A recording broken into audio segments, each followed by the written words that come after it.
Assalamualaikum warahmatullahi wabarakatuh. Ketemu lagi dengan saya, ketemu lagi dengan fisika. Anak-anakku semuanya kelas 10 TAV 1, TAV 2, TAV 3, dan TAV 4. Sesuai dengan materi yang kalian rangkum, yang kalian tulis kemarin, yaitu tentang gerak, yaitu gerak lurus beraturan atau tentang gerak. Kemarin di GCR kalian sudah saya share dan saya berikan tugas untuk mencatat materi tersebut. Hari ini akan saya coba untuk menjelaskan tentang materi yang kalian tulis kemarin. Baiklah anak-anakku semuanya, langsung saja. Pembahasan kita sebenarnya tentang gerak ya. Gerak ini sangat luas ya, cakupannya sangat luas. Cuma untuk poin yang ini kita akan bahas tentang geraknya adalah gerak lurus, atau sering dikatakan di sini ada tambahan kinematika gerak lurus. Nah, nanti akan kita jelaskan. Suatu benda dikatakan bergerak. Benda itu dikatakan bergerak ya jika kedudukannya berubah ya. Jika kedudukannya berubah itu yang namanya gerak ya. Jadi kalau benda awalnya di sini ya, ini misalkan benda, kemudian berubah tempatnya di sini, ini berarti benda mengalami istilah namanya gerak karena dia berubah dari posisi ya. Misalkan saya tulis A, dia berubah ke posisi B, atau dia awalnya di A, kedudukannya awalnya di A, kemudian berubah di B. Inilah yang namanya gerak ya. Jadi gerak itu perubahan terhadap kedudukan awalnya atau titik acuannya. Kemudian ilmu yang mempelajari gerak, nah ini tanpa mempersoalkan penyebabnya, itu gerak karena apa ya, apakah karena gaya, apakah karena energi, atau karena yang lain, tanpa mempersoalkan itu, ini sering dikatakan istilahnya namanya kinematika ya. Jadi ini biar kalian paham, jadi ada kinematika, ada dinamika ya. Kinematika gerak, ada dinamika gerak.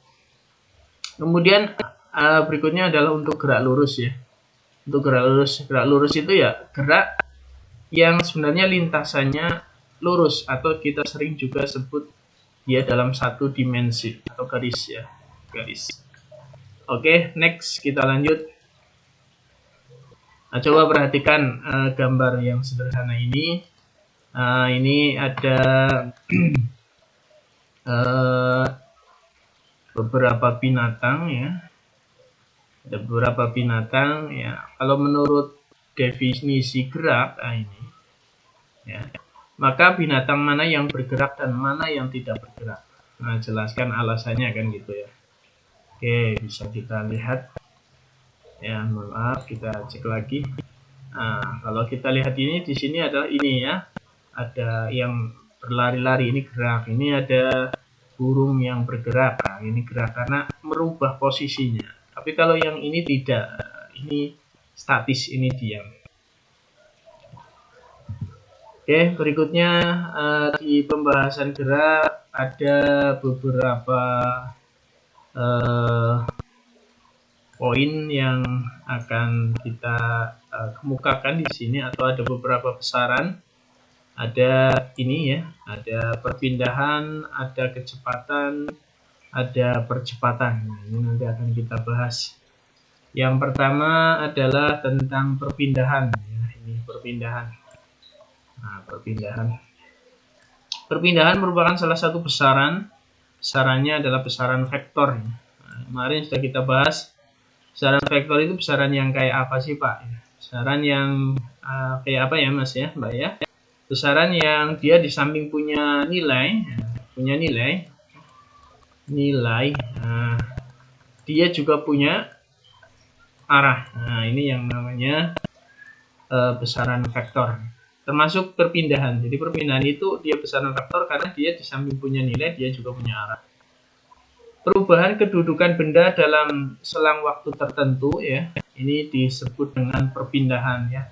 Pak Guru contohkan ini ya. Ini misalkan ada benda awalnya di A ya, awalnya A ya, berpindah ke B ya. Ini posisinya berpindah dari X1 ke X2. Nah, benda ini bergerak dari A ke B 5 meter. Benda ini bergerak dari A ke B itu 5 meter.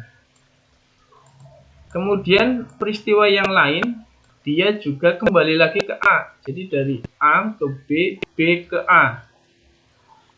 Nah, berarti kalau ditanya perpindahannya, apakah benda tadi berpindah? Kalau dia kembali, kalau dia berangkat dari titik X1 menuju X2, dari X2 menuju X1, berarti sebenarnya dia tidak berpindah. Nah, tetapi kalau satunya lagi, ini ada istilah namanya jarak ya. Jarak itu panjang lintasan, ini termasuk besaran skalar, besaran yang hanya memiliki nilai. Nah, ini namanya besaran skalar. Kalau perpindahannya, si benda ini tidak berpindah, karena dari posisi A menuju posisi B, dari B ke A lagi, berarti si benda tidak berubah, karena masih tetap di posisi awal. Berarti kalau nilainya 0, gitu, nilainya 0. Tapi sebaliknya, kalau cari panjang lintasannya atau jaraknya, dia berarti bergerak dari A ke B 5 meter, B ke A lagi 5 meter. Berarti totalnya adalah 10 meter. Nah, ini yang membedakan antara perpindahan dengan jarak.